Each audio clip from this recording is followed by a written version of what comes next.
দেখছেন টিভি9 বাংলা, রয়েছে আমি শুভজিৎ মিত্র। আর এই মুহূর্তের একটা বড় খবরের দিকে নজর রাখতেই হচ্ছে। দিকে দিকে আক্রান্ত পুলিশ বাহিনীকে কড়া বার্তা দিয়েছেন ডিজি রাজীব কুমার। বড় খবর, অপরাধীরা পুলিশের ওপর গুলি চালালে আমরা 4 গুণ গুলি চালাবো। কিভাবে কড়া হাতে মোকাবিলা করতে হয় জানি, এমনটাই জানিয়েছেন ডিজি রাজীব কুমার। বড় খবর এই মুহূর্তে। যদি কেউ ক্রিমিনাল আমাদের উপরে গুলি চালাবে, আমরা ওর থেকে 4 গুণ গুলি চালাবো। We are trained to fight this kind. We are basically trained for this. In case if somebody tries to fire at us, any of our this thing, we are trained to deal with it very strongly. এটাই আমি বলতে চাইছি, and we'll deal with it very strongly. You will see this. দিকে দিকে আক্রান্ত police বাহিনীকে কড়া বার্তা ডিজি রাজীব কুমারের। অপরাধীরা পুলিশের ওপর গুলি চালালে আমরা 4 গুণ গুলি চালাবো। কিভাবে কড়া হাতে মোকাবিলা করতে হয় জানি, এমনটাই জানিয়েছেন ডিজি রাজীব কুমার। বড় খবর, কি বলেছেন তিনি শোনাই। যদি কেউ ক্রিমিনাল আমাদের উপরে গুলি চালাবে, আমরা ওর থেকে 4 গুণ গুলি চালাবো। We are trained to fight this kind. We are basically trained for this. In case if somebody tries to fire at us, any of our this thing, we are trained to deal with it very strongly. এটাই আমি বলতে চাইছি, and we'll deal with it very strongly. You will see this. Caesar আমাদের সঙ্গে রয়েছেন, আমাদের সহকর্মী caesar. DG Rajib Kumar কি বললেন তা তো শোনালাম দর্শকদের, তাহলে কি কোথাও গিয়ে এনকাউন্টারের পক্ষে সওয়াল করলেন ডিজি? দেখো, এনকাউন্টারের পক্ষে সওয়াল করলেন এই কথাটা বললে খুব জেনারেলাইজ বলা হবে, কিন্তু এটা খুব স্পষ্ট। গত বেশ কয়েক বছর ধরে আমরা দেখছি, সেটা কলকাতা শহর হোক বা রাজ্যের বিভিন্ন প্রান্তে, কোথাও কিন্তু পুলিশ বারবার রিসিভিং এন্ডে চলে আসছে। যদি দেখা যায় সেই আলিপুর থানার কাণ্ড কলকাতা শহরের বুকে, সেখানে পুলিশকে রীতিমতো টেবিলের তলায় আশ্রয় দিতে হয়েছিল দুষ্কৃতীদের দাপটে। তার পরবর্তীতে একাধিক রাজ্যের বিভিন্ন প্রান্তে দেখা গেছে যে দুষ্কৃতীরা পুলিশকে, বিশেষ উর্দিধারীকে সম্মান করা দূরে থাক, ভয় পাওয়া দূরে থাক, উর্দিধারীদের ওপর পাল্টা হামলা করছে। এবং সেই জায়গায় দাঁড়িয়ে আজকে বাহিনীর প্রতি ডিজির বার্তা খুব স্পষ্ট। এই উর্দিধারীরা অর্থাৎ পুলিশ রয়েছেন সাধারণ মানুষের নিরাপত্তা সুনিশ্চিত করতে, এবং সেখানে দাঁড়িয়ে কোনো অপরাধী যদি পুলিশ কর্মী বা উর্দিধারীর ওপর গুলি চালায়, তাহলে পুলিশ 4 গুণ গুলি চালাবে। কারণ পুলিশ প্রশিক্ষিত এই ধরনের পরিস্থিতি কড়াভাবে সামাল দেওয়ার জন্য। অর্থাৎ বার্তাটা গোটা বাহিনীর পক্ষে একদিকে যেমন মরাল বুস্ট করবার জন্য, এবং পাশাপাশি এটাও ডিজি স্পষ্ট করে দিয়েছেন এর পরবর্তীতে কোনোভাবে পুলিশের ওপর কোনো ধরনের হামলাকে বরদাস্ত করা হবে না, এবং পুলিশের সেই পরিস্থিতিতে আত্মরক্ষার্থে বা সেই পরিস্থিতি সামাল দেওয়ার জন্য যা যা করা প্রয়োজন সেটা করবে, এবং সেটা সর্বোচ্চ পর্যায়ে। অর্থাৎ গুলি চালানোর যদি প্রয়োজন হয়, কোনো অপরাধী যদি পুলিশকে লক্ষ্য করে গুলি চালায়, তাহলে পাল্টা গুলি চালাতে এরপরে পুলিশ দ্বিধা করবে না। যেটা এতদিন বিভিন্ন ক্ষেত্রে আমরা দেখেছি, পুলিশ সশস্ত্র থাকা সত্ত্বেও, পুলিশের কাছে অস্ত্র থাকা সত্ত্বেও দুষ্কৃতীরা পুলিশকে লক্ষ্য করে গুলি চালিয়েছে। পুলিশ সেটাকে হজম করতে বাধ্য হয়েছে। পুলিশ কোথাও তাদের মরাল যে বুস্টআপের যে দরকার ছিল সেটা ছিল না এরকম বেশ কিছু জায়গায়, এবং সেখানে বাহিনী অনেক বেশি ডিফেন্সিভ যে আচরণ করেছে সেই জায়গা থেকে বের করে আনার চেষ্টা করছেন এই বার্তার মাধ্যমে। এমন সঙ্গে থাকো সিজার, সঙ্গে থাকো, আরো একবার শোনাই ডিজি রাজীব কুমার ঠিক কি বলেছেন। যদি কেউ ক্রিমিনাল আমাদের উপরে গুলি চালাবে, আমরা ওর থেকে 4 গুণ গুলি চালাবো। We are trained to fight this kind. We are basically trained for this. In case if somebody tries to fire at us, any of our this thing, we are trained to deal with it very strongly. এটাই আমি বলতে চাইছি, and we'll deal with it very strongly. You will see this. এই মুহূর্তে আমাদের সঙ্গে রয়েছেন টেলিফোনে অবসরপ্রাপ্ত পুলিশ কর্তা অরিন্দম আচার্য। অরিন্দম বাবু, শুভজিৎ রয়েছে। আপনি তো শুনলেন ডিজি রাজীব কুমার তিনি কি বললেন। পুলিশের ওপর গুলি চালালে আমরা 4 গুণ গুলি চালাবো। কিভাবে কড়া হাতে মোকাবিলা করতে হয় আমরা জানি। আপনি দীর্ঘদিন পুলিশে চাকরি করেছেন, ডিজির আজকের এই মন্তব্য দেখছেন কিভাবে? এটাকে শুধুমাত্র বুস্ট আপ করার জন্য?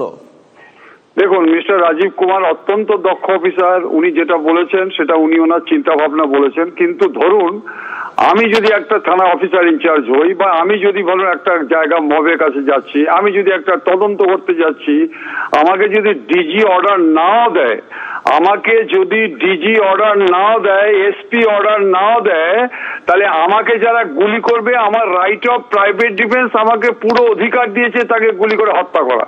প্রথম আমরা কিন্তু স্টেপ বাই স্টেপ এগোবো। আমাকে গুলি করছে আর আমি এখন ওয়েট করব যে আমার এসপি আমাকে যখন বলবে তখন আমি right of private defence apply করব। এই চাকরি ভাই আমরা করিনি। আপনি সোজা কথা শুনে নিন, বর্তমান যা পরিস্থিতি হয়েছে, আমাকে এসপি বলবে, ডিজি বলবে, তারপর আমি ফায়ার করব, এটা তো আমি মেনে নিতে পারছি না। কারণ আমাদের তো ট্রেনিং বন্ধ করে দিই। ইন্ডিয়ান পেনাল কোড সিআরপি আপনি দেখে নিন, 100, 101, 102, 103 তে স্পষ্ট বলা আছে যে তোমার to save your life and other life, to save your property and other property, if necessary in extents of right of private defence you have got full right to opening fire in kill the person. অতএব এই ক্ষেত্রে DG সাহেব বলল এবং SP সাহেব বললে police নড়ে চড়ে বসবে, এটা তাহলে বলা যাচ্ছে যে আজকে পুলিশ এখন তো সত্যিই তো ভয়ঙ্কর পরিস্থিতি হয়েছে। আপনি বলুন, কুলতলিতে যে পুলিশ অফিসারকে মেরেছিল, গুলি করেছিল, পুলিশ তো সাথে সাথে গুলি করা উচিত ছিল, কারণ পুলিশ ভয় পাচ্ছে। কারণ পুলিশ যদি আজকে কোথাও যদি আপনি দেখতে পাচ্ছেন right of private defence apply করি, তাদের এগেনস্টেই তো কেস হয়ে যাচ্ছে বহু ক্ষেত্রে। অতএব ডিজি সাহেব বলেছে, আমি স্যালুট জানাই পুলিশের মনোবল বাড়াবার জন্য, কিন্তু আপনি যদি আমাকে বলেন, আমি যদি আজকে তদন্তে যাই, আমাকে যদি কেউ গুলি করতে আসে, আমি নিশ্চয়ই ফুলে মারা পাবো না, কারণ আমাকে আইন অধিকার দিয়েছে, দরকার হলে তাকে আমি প্রতিহত করার জন্য I can kill the person as per the section লেট করেছে, যেটা সেটাতে স্পষ্ট বলা আছে। অসংখ্য ধন্যবাদ অরিন্দম বাবুর কথা বললাম অরিন্দম আচার্য, অবসরপ্রাপ্ত পুলিশ কর্তার সঙ্গে। এই মুহূর্তে আমাদের সঙ্গে রয়েছেন টেলিফোনে বিজেপি নেতা জগন্নাথ চট্টোপাধ্যায়। জগন্নাথ বাবু, শুভজিৎ রয়েছে, আপনি একটু প্লিজ সঙ্গে থাকুন। ডিজি আজকে কি বলেছেন আরেকবার শোনাই। যদি কেউ ক্রিমিনাল আমাদের উপরে গুলি চালাবে, আমরা ওর থেকে 4 গুণ গুলি চালাবো। we are trained to fight this kind. We are basically trained for this. In case if somebody tries to fire at us, any of our this thing, we are trained to deal with it very strongly. এটাই আমি বলতে চাইছি, and we'll deal with it very strongly. You will see this. Jagannath বাবু, আপনি তো শুনলেন পুরোটাই। DG কি বার্তা দিয়েছেন? যোগী রাজ্যে যখন পুলিশ গুলি চালায় তখন সমালোচিত হয়, এনকাউন্টার করছে যোগীর পুলিশ। আজকে এ রাজ্যের ডিজি এই বার্তা দিচ্ছেন, এই সময় দাঁড়িয়ে আপনি দেখছেন কিভাবে? পশ্চিমবঙ্গ পুলিশকে আমরা টেবিলের তলায় লুকাতে দেখেছি দুষ্কৃতী হামলার মুখে। ইসলামপুরের ঘটনায় দেখলাম আদালত থেকে জেলে নিয়ে যাওয়ার পথে পুলিশকেই গুলি চালিয়ে ছিনতাই করে নিয়ে চলে গেল দুষ্কৃতীরা আসামি। রাজীব কুমার যে কথা বলছেন ডিজিপি, খুব ভালো কথা। আইন শৃঙ্খলা রক্ষার জন্য শৃঙ্খলা আনা দরকার, আর শৃঙ্খলার জন্য আইনের বল আছে তার হাতে। কিন্তু তিনি সামনে দুধেল গায়ে দাঁড়ারে একই জিনিস করতে পারবেন? করে দেখান। লিপ সার্ভিস না করে দুষ্কৃতি দমনে কঠোর হোক পশ্চিমবঙ্গ, সেটা আগে আমরা দেখি, তারপরে এর প্রতিক্রিয়া দেব। কিন্তু এটা যেন এই মুখ্যমন্ত্রী থেকে প্রশাসনের সকলের মুখে লিপ সার্ভিস দেখছি। অবৈধ বালি খাদান, অবৈধ পাথর খাদান, গরু, কয়লা, পাচার, এসব নিয়ে তিনি নাকি বড় বড় কথা বলছেন, সব রুখে দেবেন। রুখছে কোথায়? সবই তো চলছে। এবং এই লিপ সার্ভিস বন্ধ হোক। We need to see police, West Bengal police in action. ধন্যবাদ জগন্নাথ দা। রাজ্য পুলিশের ডিজি রাজীব কুমার ঠিক কি বলেছেন শোনাই আরেকবার। যদি কেউ ক্রিমিনাল আমাদের উপরে গুলি চালাবে, আমরা ওর থেকে 4 গুণ গুলি চালাবো। we are trained to fight this kind. We are basically trained for this. In case if somebody tries to fire at us, any of our this thing, we are trained to deal with it very strongly. এটাই আমি বলতে চাইছি, and we'll deal with it very strongly. You will see this. DG যেদিনকে এই কড়া বার্তা দিচ্ছেন, সেদিনও পুলিশ আক্রান্ত হচ্ছে, ডোমকলে রক্তাক্ত হয়েছে উর্দি, ধারালো অস্ত্র নিয়ে পুলিশের ওপর হামলা, আসামিকে ধরে গাড়িতে তুলতেই পুলিশকে কোপ, পরে 4 অভিযুক্ত গ্রেপ্তার হয়েছে, হাসপাতালে চিকিৎসাধীন আহত পুলিশ কর্মী। ডিজি যেদিনকে এই বার্তা দিচ্ছেন, সেদিনকে ডোমকলে পুলিশ হামলার মুখে পড়ছে, রক্তাক্ত হচ্ছে উর্দি, ধারালো অস্ত্র নিয়ে পুলিশের ওপর হামলা, আসামিকে ধরে গাড়িতে তুলতেই পুলিশকে কোপ। ঠিক কি ঘটেছে? কৌশিক আমাদের সঙ্গে রয়েছেন টেলিফোনে, আমাদের সহকর্মী কৌশিক। দেখো, যে ঘটনাটি ঘটেছে, গতকাল কিন্তু চুরি সন্দেহে 2 জনকে গ্রেপ্তার করতে যায়, সেই সময় কিন্তু পুলিশকে মারধর করে বলে অভিযোগ, এবং পুলিশ ঘটনায় আহত হয়েছে এক সাব ইন্সপেক্টর পদমর্যাদার অফিসার, এবং তিনি বর্তমানে হাসপাতালে চিকিৎসাধীন অবস্থায় রয়েছে। এবং গতকাল যখন রাত্রে পৌঁছায় ওই গ্রামে, তারপরেই কিন্তু এই পুলিশকে গিয়ে ধরে, এবং তারপর কিন্তু পুলিশের উদ্দেশ্যে একটি লোহা বা অস্ত্র দিয়ে তাকে আঘাত করে ঘটনায় আহত হয়। তবে যে ঘটনা ঘটেছে তারপরে কিন্তু বিশাল পুলিশ বাহিনী গিয়ে সেই যে সন্দেহ ধৃত কথা ছিল, যাকে ধরতে গেছিল তাকে গ্রেপ্তার করে এবং তার সঙ্গে আরো 3 জনকে গ্রেপ্তার করে তাদেরকে আদালতে তোলা হয়। এবং এর পাশাপাশি যে একে পুলিশের উপর যে হামলা চালিয়েছে সেখানে প্রাক্তন পঞ্চায়েত প্রধান স্বামী জড়িত বলে এমনটাও জানা গেছে। তৃণমূল নেতা কিন্তু পঞ্চায়েত প্রধানের স্বামী, নজর থাকবে কৌশিক। অন্যদিকে নরেন্দ্রপুর, সেখানেও আক্রান্ত হয়েছে পুলিশ। ব্যাক টু ব্যাক আরো একটা খবর দেখাচ্ছি আমরা, নরেন্দ্রপুরে সেখানেও আক্রান্ত হয়েছে পুলিশ। পুলিশকে ধারালো অস্ত্রের কোপ, আহত এসআই নরেন্দ্রপুর থানার গড়িয়ার আর্যনগর এলাকার ঘটনা। অভিযোগ 2022 সালে সিলোথনির একটি মামলায় আদালতে হাজিরা না হওয়ায় ওয়ারেন্ট ইস্যু হয়। বুধবার রাতে অভিযুক্তদের ধরতে গেলে পুলিশ কর্মীদের উপর চড়াও হন পরিবারের 3 জন। পুলিশ কর্মীকে লক্ষ্য করে ধারালো অস্ত্র দিয়ে কোপানোর চেষ্টা করা হয় বলে অভিযোগ। অ্যারেস্ট করতে গেছিলাম, আমাদের ওয়ারেন্ট ছিল, ওয়ারেন্টটাকে এক্সিকিউট করার জন্য আমরা রেড করেছিলাম। তখন যে ওয়ারেন্টটি ছিল, যখন আমরা বাড়িতে গেলাম তখন ওরা আমাদের উপরে আক্রমণ করলো। আমাদের সাব ইন্সপেক্টরের একটা স্লাইটলি মাইনর ইঞ্জুরি হয়েছে, ওদেরকে আমরা অ্যারেস্ট করেছি। আজকে আমরা পিসি প্রেয়ারের জন্য অ্যাপ্লাই করছি। তারপরে যেভাবে তদন্ত পুলিশ কর্মী আহত, টোটাল 4 জন গেছিল, 1 জন হালকা আহত হয়েছে। সত্যজিৎ আমাদের সঙ্গে রয়েছেন, আমাদের সহকর্মী। সত্যজিৎ, কারা এরা, কারা পুলিশের ওপর তেড়ে যাচ্ছে? দেখো, যেটুকু পুলিশ সূত্রে জানা যাচ্ছে যে 2022 সালের সিলোতাহানির একটি মামলার আদালতের হাজিরা না দেওয়ার ওয়ারেন্ট ইস্যু হয়েছিল বুধবার রাতে। সেই কারণের জন্য নরেন্দ্রপুর থানার পিসি টিম সহ 2-3 জন তারা যখন এই যাদের নাম উঠে আসছে মূলত নীলরতন পাল, সৌম্য পাল, শ্যামল পাল, তাদের বাড়িতে যখন সেই বিষয় নিয়ে গেছিলেন গড়িয়ার আর্যনগরে, সেই সময় বেশ কয়েকজন পুলিশের উপরে চড়াও হয় এবং যে পিসি অফিসার ছিলেন শান্তনু ব্যাস, তার উপরেই বিশেষত চড়াও হয় এবং এই ঘটনার পরে আক্রান্ত হয়েছেন। পুলিশ সুপার যতটুকু জানাচ্ছেন, এই ঘটনার পরেই যারা অভিযুক্ত তাদের বিরুদ্ধেই অ্যাকশন নেওয়া হবে বলেই কিন্তু পুলিশ সুপার জানিয়েছে। শুভজিৎ, ধন্যবাদ সত্যজিৎ। দিকে দিকে একই ঘটনা, ডোমকল হতে পারে কিংবা নরেন্দ্রপুর হতে পারে। গতকাল গোয়ারপুকুর আমরা দেখলাম বারংবার আক্রান্ত হচ্ছেন উর্দিধারীরা। আর সেই আবহে আজকে কড়া বার্তা দিয়েছেন রাজ্য পুলিশের ডিজি রাজীব কুমার। কি বলেছেন শুনুন। যদি কেউ ক্রিমিনাল আমাদের উপরে গুলি চালাবে, আমরা ওর থেকে 4 গুণ গুলি চালাবো। we are trained to fight this kind. We are basically trained for this. In case if somebody tries to fire at us, any of our this thing, we are trained to deal with it very strongly. এটাই আমি বলতে চাইছি, and we'll deal this with very strongly. You will see this.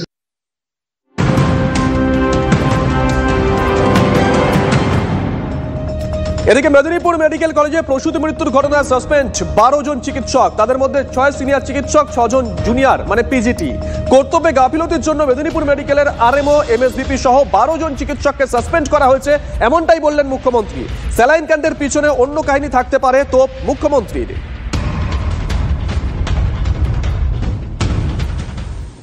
যারা যারা সেদিন ওখানে দায়িত্বে ছিলেন মেদিনীপুরে, তারা কিন্তু তাদের দায়িত্ব যদি সঠিকভাবে পালন করতেন তাহলে কিন্তু এই মাকে বাঁচানো যেত, সন্তানকেও বাঁচানো যেত। এটা খুব দুঃখজনক ঘটনা। দুটো ইনভেস্টিগেশন রিপোর্ট যখন চিফ সেক্রেটারি এবং হেলথ সেক্রেটারি আমার কাছে সাবমিট করেছেন এবং তারপরে তারা সাজেশন দিয়েছেন, সব সাজেশন মেনে নিয়ে 12 জনকে সাসপেন্ড করে দেওয়া হলো, along with pending investigation by the CID. যে কজন সেদিন ছিলেন দায়িত্বে এবং নেগলিজেন্সে, যাদের জন্য এই কাণ্ডটা হয়েছে, তাদের কাছে যদি অন্য পেশেন্ট পড়ে কি করবে তো আমরা জানি না। মানুষকে তো বাঁচাতে হবে। যে হেলথ ডিপার্টমেন্ট থেকে যেটা হয়েছে কমপ্লেন, সেই কমপ্লেনটাই তো FIR. It will be treated as a FIR. অন্যদিকে মুখ্যমন্ত্রী মমতা বন্দ্যোপাধ্যায় আজ দাবি করেছেন অন্য রাজ্যেও তো এই স্যালাইন ব্যবহার করা হচ্ছে। ঠিক কি বলেছেন তিনি, শোনাই। একই স্যালাইন যদি অন্য জায়গাতেও থাকতো, সেখানে তো কোনো ঘটনা ঘটেনি। এখানে ঘটনাটা তো অন্যরকম হয়ে গেছে। গাফিলতি, যারা জানে না তারা গেছে সিজারিয়ান করতে, অ্যানেস্থেসিয়া দিয়ে দিয়েছে উল্টো পাল্টা। নামগুলো কেন হলো? এমএসভিপি তার দায়িত্ব নয়? অ্যাডমিনিস্ট্রেশন দেখা কোথায় ছিলেন তিনি? HOD head of the department কবার গেছেন? আজকের বড় খবর, মেদিনীপুর মেডিকেল কলেজে প্রসূতি মৃত্যুর ঘটনা সাসপেন্ড 12 জন চিকিৎসক, তাদের মধ্যে 6 জন সিনিয়র চিকিৎসক, 6 জন পিজিটি। কর্তব্যে গাফিলতির জন্য মেদিনীপুর মেডিকেলের আরএমও, এমএসবিপি সহ 12 জন চিকিৎসককে সাসপেন্ড করা হয়েছে, এমনটাই বলেছেন মুখ্যমন্ত্রী। স্যালাইন কাণ্ডের পিছনে অন্য কাহিনী থাকতে পারে তোপ মুখ্যমন্ত্রী মমতা বন্দ্যোপাধ্যায়ের। চিকিৎসকরা দায়িত্ব পালন করলে মা সন্তানকে বাঁচানো যেত বলেছেন মমতা বন্দ্যোপাধ্যায়। মেদিনীপুরে 20 স্যালাইনে মৃত্যু, গাফিলতি মানল রাজ্য। তদন্ত রিপোর্টে কাঠগড়ায় মেদিনীপুর মেডিকেলের চিকিৎসকরা। যারা যারা সেদিন ওখানে দায়িত্বে ছিলেন মেদিনীপুরে, তারা কিন্তু তাদের দায়িত্ব যদি সঠিকভাবে পালন করতেন তাহলে কিন্তু এই মাকে বাঁচানো যেত, সন্তানকেও বাঁচানো যেত। এটা খুব দুঃখজনক ঘটনা। দুটো ইনভেস্টিগেশন রিপোর্ট যখন চিফ সেক্রেটারি এবং হেলথ সেক্রেটারি আমার কাছে সাবমিট করেছেন এবং তারপরে তারা সাজেশন দিয়েছেন, সব সাজেশন মেনে নিয়ে 12 জনকে সাসপেন্ড করে দেওয়া হলো, along with pending investigation by the CID. যে কজন সেদিন ছিলেন দায়িত্বে এবং নেগলিজেন্সে, যাদের জন্য এই কাণ্ডটা হয়েছে, তাদের কাছে যদি অন্য পেশেন্ট পড়ে কি করবে তো আমরা জানি না। মানুষকে তো বাঁচাতে হবে। যে হেলথ ডিপার্টমেন্ট থেকে যেটা হয়েছে কমপ্লেন, সেই কমপ্লেনটাই তো FIR. It will be treated as FIR. এদিকে মেদিনীপুর মেডিকেলে মৃত প্রসূতির পরিবারকে 5 লক্ষ টাকা ক্ষতিপূরণের নির্দেশ মুখ্যমন্ত্রীর। 5 নয় 50 লক্ষ টাকা দিতে হবে। মৃত প্রসূতির পরিবারের সঙ্গে দেখা করে দাবি করলেন বিরোধী দলনেতা শুভেন্দু অধিকারী। আমি মনে করি যে মৃত্যুর বিকল্প কোনো সান্ত্বনাতেই কাজে লাগে না, সাহায্যেও কাজে লাগে না। তবুও মৃত পরিবারকে আমরা 5 লাখ টাকা ও পরিবারকে দেওয়ার জন্য আমরা অনুরোধ করছি। এবং তার পরিবার থেকে যদি কেউ চাকরি করতে চায়, যেহেতু এটা আমাদের ডাক্তারদের নেগলিজেন্সির জন্য হয়েছে, সরকারের, কেউ চাকরি করতে চায় আমরা সেটাও করব। मर्डर है, स्टेट स्पॉन्सर्ड मर्डर। 10 दिसंबर उनको मालूम चल गया है आरएल पॉइजनस है। उसका बाद भी थाउजेंड्स ऑफ पेशेंट को ये लोग ये दिया है। देवाशीष रुईदास का जो क्षति हुआ है, ये क्षति पूर्ण करने वाला कोई नहीं है। हेल्थ मिनिस्टर, हेल्थ सेक्रेटरी को तुरंत अरेस्ट करना चाहिए और 50 लाख रुपया उसको কম্পেনসেশন দেনা চাইয়ে with permanent 4th grade job. আমি তোমাকে বলছি তুমি 50 লাখ টাকার 1 টাকা কম নেবে না। তোমাকে 2 লাখ টাকা আমি দিয়ে গেছি, আমি আরো 8 লাখ টাকা দেবো। আমি 10 লাখ টাকা দেবো, মমতার 5 লাখ নেবে না। कि ये डॉक्टर का नेग्लिजेंस है? नहीं, negligence from the highest level, because tender, procurement, stock, everything in स्वास्थ्य भवन सेंट्राली। এদিকে স্যালাইন কাণ্ডে অসুস্থ প্রসূতির সদ্যজাত শিশুর মৃত্যু। মেদিনীপুর মেডিকেলে রেখা সাউয়ের সন্তানের মৃত্যু। 7 দিন ভেন্টিলেশনে থাকার পর মৃত্যু সদ্যজাতর। জন্মের পর থেকে গুরুতর অসুস্থ ছিল সদ্যজাত, ভর্তি ছিল এনআইসিইউতে। দাবি মেদিনীপুর মেডিকেলের প্রিন্সিপালের। মেদিনীপুর মেডিকেলে এখনো ভর্তি অসুস্থ প্রসূতি রেখা সাউ। 20 স্যালাইনে আগেই মৃত্যু হয়েছে প্রসূতি মামনি রুইদাসের। এসএসকেএমে সংকটজনক অবস্থায় ভর্তি আরো 3 প্রসূতি। প্রথম থেকে আমার স্ত্রী যেটা বলছে যে প্রথম থেকে আমার সব ঠিকঠাক ছিল, ডাক্তারবাবুও বললো বাচ্চা ঠিকঠাক আছে, সব ঠিকঠাক আছে, এখন সময় আছে সিজার করতে, মানে এখন দেরি আছে। হঠাৎ এসে বললো যে সিজার করতে হবে। তখন ভিতরে যখন নিয়ে যায় স্ত্রীকে, তখন প্রথম স্যালাইন দিয়েছে প্রথম। ওরা সেই স্যালাইন দেওয়ার পরে কিছু রিয়াকশান হয়েছে। আমার স্ত্রী বলছে আমার নিঃশ্বাস নিতে পারছি না, একটা প্রবলেম দেখা দিয়েছে। সেইটা দেখা দিয়ে খুলেছে, সেটা খোলার পর প্রেশার মেপেছে ডাক্তার। তখন প্রেশার মাত্র যে প্রেশার ডাউন হয়ে গেছে, অলরেডি স্ত্রীর কন্ডিশন খারাপ দিকে চলে গেছিলো। তখন বললো যে একটা কাগজ চিটকুটি লিখে 4টা স্যালাইন বোতল তখন বাইরে থেকে এখানে এসে স্যালাইন বোতল কিনে নিয়ে আমি গেলাম। তখন হাসপাতালে স্যালাইন দেওয়া হয় না, তখন তারপরে বন্ধ। তারপরে আমার বাইরে থেকে নিয়ে গেছি, স্যালাইন দিয়েছে, তখন রুগীকে ঢুকিয়েছে। তারপরে কিছুক্ষণ পরে 2-3 ঘন্টার পরে বলছে ওপরে ওটি করবো। ওরা ওটি করেছে, তারপরেই ধীরে ধীরে শরীর অসুস্থ হতে থাকে। হ্যাঁ, ওর বাচ্চার কিন্তু ভিতরেই কন্ডিশন সেই থেকেই খারাপ, প্রথম থেকেই সেইখান থেকেই খারাপ। ওটা সিভিয়ার বার্থ অ্যাসফিক্সিয়া ছিল, severe birth asphyxia, under treatment, 7 days ভেন্টিলেটারে ছিল ফ্রম দ্য বিগিনিং। আজকে সকালে 9টায় not a expired. পরিবারের তরফ থেকে বলা হচ্ছে যে সিজারের আগেই স্যালাইন দেওয়া হয়েছিল এবং স্যালাইন দেওয়ার পর থেকে তার শরীরে সমস্যা শুরু হয় প্রসূতির শরীরে। এইগুলো কি তাহলে খতিয়ে দেখা হবে? মানে কি কি বিষয়গুলো দেখবেন আপনি আমাকে জিজ্ঞেস করলেন বাচ্চার ব্যাপারটা, তাই না? ঠিক, হ্যাঁ। কি কি বিষয় খতিয়ে দেখা? আচ্ছা, ওইটা রিপোর্টটা তৈরি করে জমা দিতে হবে। টার্সিয়ারি লেভেলের হসপিটাল, মেডিকেল কলেজ হাসপাতাল, যা নিয়ে মুখ্যমন্ত্রী প্রায়শই গর্ব করেন, এতগুলি মেডিকেল কলেজ বানিয়ে দিয়েছি। সেই মেডিকেল কলেজে কি ওষুধ প্রয়োগ করা হচ্ছে, এটা স্যালাইন কি প্রয়োগ করা হচ্ছে, তা চিকিৎসাকর্মী, নার্স, ডাক্তার কেউ দেখলেন না, যার জন্য বেঘরে প্রাণ গেল এইসব। আর সেটাকে একবার ধামাচাপা দেওয়ার জন্য সিআইডি তদন্ত। মানে আর কি অব্যবস্থা হলে সরকার তার নিজের হুঁশে ফিরবে?